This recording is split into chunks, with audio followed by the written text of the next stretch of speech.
독일의 유명한 복음주의 신학자 중에 한 사람인 에릭 사우어가 이런 말을 했습니다. 부활절은 예수님의 부활로부터 시작하여 우리 성도들의 부활로 끝난다. 그러므로 우리는 두 개의 부활절 사이에 살고 있다.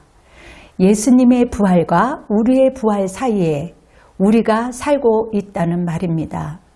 그러므로 우리는 예수님의 부활에 주는 그 믿음의 능력을 가지고 우리의 부활을 향해서 달려가는 사람들이다 라고 했습니다. 참 멋진 말이 아닙니까? 오늘의 말씀의 제목은 부활의 실제입니다. 예수님께서 부활하셨습니다. 예수님의 부활은 실제란 말입니다. 그래서 오늘은 부활의 실제라는 제목으로 은혜를 나누고자 합니다. 오늘 본문 말씀을 보면 안식 후 첫날 예수님의 무덤을 마리아가 찾아갔지만 그 빈 무덤을 보고 애처로워했습니다. 얼마나 난감했겠습니까? 얼마나 마음둘 것이 없이 애가 탔겠습니까? 그래서 헐레벌떡 제자들에게 가서 빈 무덤 사건을 전했습니다. 제자들도 난감해했지요. 부활을 깨닫지 못했던 마리아와 베드로와 제자들은 상실감이 무척 컸습니다. 그때 마침 부활하신 예수님이 나타나셨어요. 얼마나 놀랬겠습니까? 화들짝 놀란 그들은 마음이 얼마나 두렵겠습니까? 그러나 순간 예수님께 경배를 했습니다. 그리고 예수님은 마리아와 제자들을 파송하시게 됐는데요. 부활의 첫 증인으로 삼으신 것입니다. 당시 여성의 증언은 신뢰도가 매우 낮았기 때문에 하나님의 능력으로는 마리아는 부활의 증인이 될 수가 없습니다. 당시 제자들도 사회적 신분이 매우 낮았기 때문에 예수님께서 그렇게 낮은 자들을 통하여 자신의 부활을 증거하게 하셨던 이유가 있었을 겁니다. 오늘은 부활의 그 실제를 기억하면서 우리도 부활을 사모하기 원합니다. 말씀이 전하는 예수님의 부활은 어떤 의미일까요? 함께 살펴보기로 하겠습니다. 첫째, 예수님의 부활은 역사적 사건입니다. 막달라 마리아와 제자들은 예수님의 무덤에 비어 있는 것을 확인했습니다. 요한복음 20장 2절을 보면 시몬 베드로와 예수께서 사랑하시던 그 다른 제자에게 달려가서 말하되 사람들이 주님을 무덤에서 가져다가 어디 두었는지 우리가 알지 못하겠다 하니, 예수님의 제자들은 예수님의 빈 무덤을 본 거예요. 그러나 제자들은 예수님께서 아직 예수님의 부활이 성경으로 보아서 당연한 줄을 몰랐던 것입니다. 그만큼 그들의 신앙은 든든하지 못했던 것이지요. 제자들은 성경 말씀을 믿고 그 말씀대로 이루어졌음을 믿는 믿음이 없었던 것입니다. 그런데 제자들은 어떻게 예수님의 부활을 증거하는 증인들이 될 수 있었을까요? 그들은 누구에게도 들었던 게 아닙니다. 직접 예수님의 부활을 목격했습니다. 예수님의 그 부활은 역사적 사건이 된 것이죠. 가장 먼저 예수님의 부활을 목격했던 사람은 마리아였듯이 그녀의 심정이 어떠했습니까? 온 마음과 간절한 마음으로 정말 울먹이며 마음 둘 곳이 없을 정도로 예수님을 찾던 마리아에게 예수님은 내니라 라고 말씀하시며 나타났습니다. 그렇습니다. 우리도 주님을 간절히 찾으면 주님이 내니라 하고 나타나실 것입니다. 부활하신 예수님을 직접 만났던 마리아, 역사적으로 분명히 부활하신 예수님을 만났기에 부활의 증인이 되었던 것입니다. 그리고 제자들도 부활하신 예수님을 직접 목격했죠. 마리아가 와서 예수님의 부활을 제자들에게 증거했잖아요. 여전히 제자들도 믿지 않았던 것 같습니다. 말씀을 보면 제자들은 여전히 두려움에 떨고 있었으니까요. 요한복음 20장 26절 말씀인데요. 여두레를 지나서 제자들이 다시 집안에 있을 때에 도마도 함께 있고 문들이 닫혔는데 예수께서 오사 가운데 서서 이르시되 너희에게 평강이 있을지어다 하시고 여전히 두려움에 떨고 있었던 것입니다. 그래서 부활하신 예수님께서 오셔서 평강이 있을지어다 라고 말씀해 주셨던 것입니다. 주님의 부활을 목격하고 나서야 제자들은 마음의 변화가 일어났습니다. 기쁨이 넘치기 시작했습니다. 안도감이 넘쳤겠지요. 평안이 넘쳤습니다. 그리고 담대함이 생겼습니다. 주님의 부활을 증거하게 되었던 것이지요.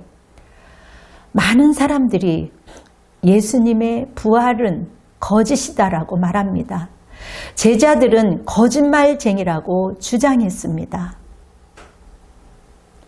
그 중에 유명 저널리스트인 리 스트로벨 사람이 있었습니다. 그는 유명한 무신론자입니다. 하나님은 없다라는 무신론자였지요. 어느 날 아내가 예수님을 믿기 시작했습니다. 그는 아내를 설득했어요. 그리고 협박까지도 했습니다. 그 아내는 계속해서 예수님을 도무지 부인할 수 없다는 거예요. 예수님이 분명히 자기 안에서 살아있다는 거죠. 그래서 부부싸움을 심하게 했습니다. 그래, 좋아. 그러면 내가 신이 없다라는 것을 증명해 보여줄게. 그러면서 연구하기 시작했습니다. 기독교 유실론을 무너뜨릴 가장 좋은 방법이 없을까 곰곰이 생각하며 연구하는 도중에 부활이 없으면 모든 것이 거짓이라는 결론에 도달하게 되겠다 싶어서 예수님의 부활이 거짓이라는 것을 이제 증명하기 위해서 자료를 모으고 연구하기 시작했습니다. 그런데 예수님의 그 부활의 역사적 사실이라는 그 부인할 수 없는 증거들이 계속해서 발견되는 거예요. 그 중에서 가장 강력했던 사실은 바로 제자들의 변화였습니다. 누구나 거짓말할 수 있지요. 그런데 자신의 거짓말을 위해서 죽는 바보는 없습니다. 예수가 부활하지 않았다면 제자들이 그렇게 변화될 수가 없었겠지요. 그들은 부활을 증거하기 위해서 매를 맞았습니다. 재산을 다 잃어버렸어요. 가족들과 생이별하게 됩니다. 그리고 감옥에 들어가는 것을 거부하지 않았습니다. 심지어 찬송하며 기꺼이 예수의 부활을 증거하기 위하여 죽음까지 받아들였습니다. 하나도 아니고 수많은 예수를 따르는 사람들이 그렇게 했던 것입니다. 순교를 자처한 것이죠. 이 리 스트로벨은 결국 이렇게 외쳤습니다. 예수는 역사다. 그리고 그는 책을 쓰기 시작합니다. 원래는 예수의 부활은 거짓이고 예수의 제자들은 거짓말쟁이야. 그렇게 책을 쓰려고 했습니다. 그러나 결국 연구를 끝내고 쓰여진 책은 예수는 역사다 였습니다. 그는 결국 아내를 따라 교회를 나가기 시작했고 지금도 부활의 산 증인이 되었습니다. 이 역사적 사실 앞에 그는 무릎을 꿇고 말한 것이죠. 예수님의 부활은 역사적 사건임을 증명하고 있습니다. 둘째, 예수님의 부활은 새로운 시작입니다. 부활이신 예수님은 땅에 계속 머물러 있지 않으세요. 제자들과 함께 계시지 않고 하늘에 오르신 것입니다. 아직 아버지께로 올라가지 아니하였노라. 너는 내 형제들에게 가서 이르되 내가 내 아버지 곧 너희 아버지 내 하나님 너희 아버지께로 올라간다 하라 하시니 본문 20장 17절에 말씀하고 계시는데요. 부활 후 새로운 사역을 시작하신다는 실제를 알려주셨습니다. 이제 나는 간다. 그리고 예수님은 승천하신 후에 제자들에게 성령님을 보내주셨습니다. 그리고 하늘 보좌 우편에 앉으셔서 모든 믿는 자들의 부활을 준비하고 계십니다. 주님의 때가 차면 예수님은 반드시 우리에게 오실 것입니다. 그때야 비로소 우리 육신도 예수님처럼 부활하게 될 것입니다. 예수님의 부활이 실제 일어났던 것처럼 우리도 실제로 부활하게 될 것입니다. 예수님의 부활은 부활의 첫 열매지요. 부활하신 예수님께서 지금 세상을 다스리고 계십니다. 무엇보다도 주님의 부활에 참여한 사람들을 모으고 계십니다. 지금 우리는 새로운 시대를 살고 있는 것이에요. 우리도 부활할 것이라는 그 비전을 갖고 살아가고 있는 것입니다. 예수님의 첫 열매가 되셔서 부활이라는 새로운 시대를 여신 것입니다. 2절에는 부활의 진리가 명확히 드러나 선포되지 않았습니다. 예수님께서 그 실체를 드러내시며 몸소 보이신 것입니다. 그래서 우리도 그 부활을 기대하며 간절히 기대하며 살 수 있게 된 것입니다. 그리고 이 새로운 시대에 수많은 이들이 죽음을 이기는 그 고통을 이기는 그 어려움을 이기는 부활의 행진에 참여하도록 하고 계신 것입니다. 히브리서 2장 15절 말씀입니다. 죽기를 무서워함으로 한평생 모여 종로를 타는 모든 자들을 놓아주려 하심이니 그렇습니다.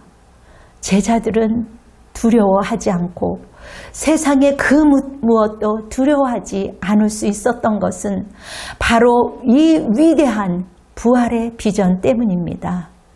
이 비전은 세상의 모든 것을 이기며 승리하는 힘이 될 것입니다. 부활하신 주님께서 오셔서 하셨던 그 축복이 너희에게 평강이 있을지어다. 평강이 있을지어다 였습니다. 여러분, 유대인들은 이 평강을 샬롬이라고 표현하였습니다. 유대인들은 서로 만나 샬롬이라고 인사하며 그들의 영원한 소망을 표현하였던 것입니다. 세상 모든 전쟁과 고통과 그 아픔이 그치는 완전한 평강, 모든 불의에서 깨끗하게 되어 하나님이 이루는 그 완전한 평강, 그것이 그들이 서로에게 빌어주었던 소망이요 인사였던 것입니다. 바로 부활하신 비전은 우리에게 이러한 절대 평강을 주는 것입니다. 오직 세상이 줄 수 없고 오직 주님만 줄 수 있는 평강, 오직 부활하신 주님이 우리에게 부활의 비전과 함께 주실 수 있는 평강인 것입니다. 새로운 시대의 새 평강, 완전한 평강, 그 평강. 여러분, 기독교는 이 평강이 무너지면 다 무너지는 것입니다. 어떠한 일이 있어도 우리 마음의 보물, 평강을 빼앗아갈 수 없습니다. 고린도전서 후서에서 표현된 고린도 교회를 보면 수많은 문제가 등장합니다. 교회 안에서 싸움이 일어나지요. 성적 타락이 일어나지요. 온갖 돈 문제로 성도 간에 다툼이 있었습니다. 성도끼리 법정에서 싸움이 있었습니다. 말로 다 할 수 없는 문제들이 나옵니다. 지금도 부활을 거부하는 곳에서는 이러한 일들이 곳곳에서 일어나지요. 이게 도대체 교회나 싶을 정도로 형편없는 상태였습니다. 그들이 성경 지식이 없었던 게 아니에요. 바울이, 아볼로가, 심지어 베드로에게까지 배운 흔적이 성경 고린도전서에 나옵니다. 지식적으로 얼마나 풍부했겠습니까? 그리고 얼마나 성령의 역사가 강력했는지 은사 가지고도 파벌싸움을 했습니다. 바울파, 아볼로파, 베드로파 서로 잘렸다고 우기는 거죠. 굉장한 능력과 지식이 풍부했던 교회였는데 이렇게 많은 문제가 있었던 것입니다. 왜일까요? 바울은 고린도전서 맨 마지막 15장에서 고린도 교회가 가지고 있었던 문제를 지적합니다. 바로 부활입니다. 부활의 신앙입니다. 파벌 싸움은 부활이 없다는 주장이 가득했던 교회였던 것이지요. 그렇습니다. 부활이 없다면 다 소용없는 것입니다. 우리 안에 평강이 없다면, 우리 안에 부활이 없다면 다 소용이 없는 것입니다. 오늘 우리 시대의 교회가 연약하다면 무엇보다도 우리도 먼저 우리의 부활 신앙을 체크해 보아야 합니다. 우리는 그리스도의 부활과 우리 부활 사이라는 새로운 시대를 살고 있는 것을 분명히 알아야 합니다. 셋째, 예수님의 부활은 성령의 능력으로 증거됩니다. 부활의 첫 증인은 막달라 마리아였지요. 예수님은 마리아에게 자신을 나타내신 후 그녀를 제자들에게 보내셨습니다. 첫 증인으로 마리아를 세우신 것이죠. 이것은 참 놀라운 일입니다. 왜냐하면 그 당시 여성들의 증언은 신뢰할 줄 못했기 때문입니다. 여자를 존중하지 못했을 때이죠. 실제로 제자들은 마리아의 증언을 믿지 않으려고 했습니다. 누가복음 24장 24절을 보면 또 우리와 함께 한 자 중에 두어 사람이 무덤에 가 과연 여자들이 말한 바와 같음을 보았으니 예수는 보지 못하였느니라 하거늘. 이건 정말 곤란한 상황입니다. 예수님께서 왜 이렇게 하셨을까요? 주님의 부활은 세상적인 편견과 인간적인 노력으로 전파되는 것이 아니었기 때문입니다. 우선 부활이라는 사실 자체가 황당무계한 일이기 때문이죠. 그런 부활을 인간의 능력과 인간의 지식과 인간의 그 어떤 것도 그 이해로 전파할 수 있겠습니까? 부활의 증언은 사람의 능력이 아닙니다. 부활은 성령님의 능력에 따라 가능한 것이죠.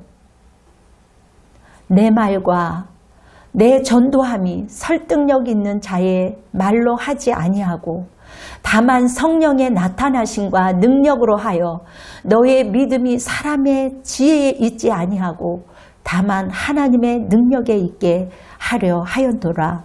고린도전서 2장 4, 5절의 말씀입니다. 예수님께서는 자신의 부활을 증거할 제자들에게 한 가지를 요구하셨습니다. 무엇을 요구하셨을까요? 너희가 이제 부활을 증거해야 할 텐데 너희는 너무 부족해. 그러니까 먼저 돈 좀 벌어라. 돈이 있어야 선교하지 않겠냐? 예수님이 이렇게 요구하셨을까요? 아니면 예수님이 제자들에게 너희는 너무 솔직히 무식하지 않냐? 고기나 잡을 줄 알지 다른 게 아는 게 없지 않냐? 오늘부터 열심히 공부해서 신학교에 가서 헬라어도 배우고 두루두루 공부하고 특히 신학 공부를 제대로 해서 너희들이 증인이 되었으면 좋겠다. 그러면 내 증인이 될 것이야. 이렇게 말씀하셨을까요? 아니지요. 다 아닙니다. 그럼 무엇을 요구하셨을까요? 딱 한 가지. 사도행전 1장 8절입니다. 오직 성령이 너희에게 임하시면 오직 성령이 너희에게 임하시면 권능을 받고 예루살렘과 땅끝까지 내 증인이 되리라. 무엇하고요? 돈 벌라고요? 성경이 마련하라고요? 아니면 신학 공부하라고요? 물론 다 필요할 수 있습니다. 그러나 주님께서는 그런 걸로 예수님의 부활이 증명되지 않는다는 사실을 미리 아셨던 것입니다. 그것을 잘 알고 계셨지요. 오직 성령이 너희에게 임하시면, 오직 성령이 너희에게 임하시면 내 증인이 되리라. 성령의 능력으로 우리는 부활의 증인이 될 수 있는 것입니다. 그래서 제자들은 예수님의 부활을 증거하기 위하여 성령의 권능을 받았던 것입니다. 다들 모여서 마가의 다락방에 모여서 성령을 위하여 기도한 것 아니겠습니까? 여러분, 돈도 없고 배운 것도 없는 어쩌면 무식한 어부들이었어요. 무지한 막달라였습니다. 그러나 전 세계에 예수 그리스도의 부활을 증거할 수 있었던 것입니다. 예전에 교회에 어떤 분이 찾아왔는데요. 예수님을 믿고 싶다라는 거예요. 이분은 아주 세상적으로도 인격적으로 훌륭한 분이셨어요. 야, 저 사람은 딱 예수님만 믿으면 좋겠다 싶은 분이셨어요. 그분은 이 세상에 소망이 없어서 종교를 찾다가 자기 집 가까이 교회가 있어서 와봤다라는 겁니다. 이분이 한 번 오고 안 올 줄 알았는데 정말 예수님을 믿고 싶었던지 계속 오는 거예요. 찬송가도 가르쳐주고 성경 말씀도 가르쳐드렸습니다. 그런데 정말 이해를 못하는 거예요. 목사님, 죽은 자가 부활했다는데 그거 믿어지지 않아요. 죽으면 천국을 간다는데 정말 이 말을 어떻게 믿을 수가 있어요? 이해가 안 되는 거죠. 그분이 하루는 이렇게 물어보는 거예요. 목사님, 이제 예수님이 십자가에서 우리 죄를 위하여 죽으셨다는데 그리고 부활하셨다는데 사실 좀 이해가 조금 되는 것 같아요. 그런데요, 다음에는 어떻게 되셨나요? 이렇게 물어보는 겁니다. 그래서 제가 대답해 드렸어요. 하늘로 승천하셨죠. 그분이 풋 하고 웃음을 터뜨리는 거예요. 아니, 사람이 오르다니 나비도 아닌데 정말 말이 안 되는 거예요. 도대체 예수님을 믿지 못한다는 거죠. 왜 안 될까요? 아무리 노력해도 내 힘으로도 예수님을 믿을 수 있게 할 수 없었습니다. 예수님도 수많은 사람들한테 천국을 이야기해도 믿지 않은 것처럼 말이죠. 그분이 저를 굉장히 좋아했던 사람이에요. 저를 싫어했던 사람이 아닌데 그런데도 저의 말이 믿어지지 않는다는 거죠. 그 성경 말씀이 이해되지 않는다는 거예요. 반면 정말 예수를 믿을 것 같지 않았던 아이가 있었습니다. 걔는 완전히 타락한 인생을 살고 있었던 아이였어요. 아직 고등학교도 졸업하지 않았는데 술과 여자와 방탕한 생활을 했습니다. 심지어 나이를 속이고 자기보다 나이 많은 여자를 임신시키고 아주 정말 민망한 인생을 살고 있었어요. 그 아이도 처음에 복음을 전했을 때 받아들이지 않았어요. 어느 날 멍하게 쳐다보는 거예요. 그래도 복음을 전했습니다. 그런데 어느 날 이 아이가 예배 중에 성령을 경험한 것입니다. 그러다가 갑자기 예수님이 살아계신다는 것이 믿어지는 거예요. 그냥 알게 되는 겁니다. 창세기부터 요한계시록까지 살아계신 하나님을 말씀이라는 그 사실을 믿어지게 되는 거예요. 그리고 예수님이 그 부활 사건이 정말 역사적 사실이라며 이 말씀은 정말 반드시 증거돼야 한다는 사실임을 분명히 깨닫게 됐다라는 것이지요. 그리고 놀랍게 예수의 증인으로 변화된 삶을 살게 되었습니다. 예수님의 부활은 성령의 능력으로 증거되는 것입니다. 오늘 우리 모두 부활의 실제를 기억하면서 우리도 부활을 간절히 사모하기 원합니다. 예수님의 부활은 역사적 사건입니다. 수많은 사람들이 예수의 부활이 거짓이다, 또 제자들이 거짓말쟁이라고 주장해 왔지만, 그러나 거짓말을 위하여 그 어떤 사람도 죽지 않습니다. 정말 주님의 부활의 역사적 사실이기에 그들은 그 사실을 붙들고 예수님의 부활을 증거했던 것입니다. 예수님의 부활은 또한 새로운 시작입니다. 주님께서는 자신이 먼저 부활의 첫 열매가 되도록 되어주셨어요. 우리도 부활할 수 있는 새로운 시대를 여신 것입니다. 그래서 우리도 죽음을 이길 수 있어요. 고통을 이길 수 있어요. 여러분, 부활한다는 영원한 소망을 가질 수 있게 된 것입니다. 부활의 그 소망이 우리에게 살 길입니다. 죽음이 끝이 아니에요. 반드시 부활이 있는 것입니다. 예수님의 부활은 성령님의 능력으로 증언합니다. 아무리 우리 힘으로 노력해도 부활은 증거되지 않습니다. 그러나 성령께서 그 한 사람에게 들어가서 역사하시면 부활은 너무나 분명한 진리임이 드러나게 되는 것입니다. 우리 모두 성령의 능력을 충만하게 받아 부활의 증인이 됩시다. 이 새로운 행전에 참여하기를 예수 그리스도의 이름으로 간절히 축원합니다. 아멘, 할렐루야. 여러분, 기도와 축도로 예배를 마무리하겠습니다. 사랑의 주님, 어둠을 이기게 하옵소서. 주님이 부활하셨습니다. 예수님이 그 부활로 그 믿음의 능력을 가지고 우리도 부활을 위하여 달려갈 수 있는 큰 소망을 갖게 해주시옵소서. 성령의 인도하심으로 넉넉히 이기고 산 제물로 드려지는 그 믿음의 생활이 되어서 주님께 영광으로 올려드릴 수 있는 우리 모두가 되게 도와주시옵소서.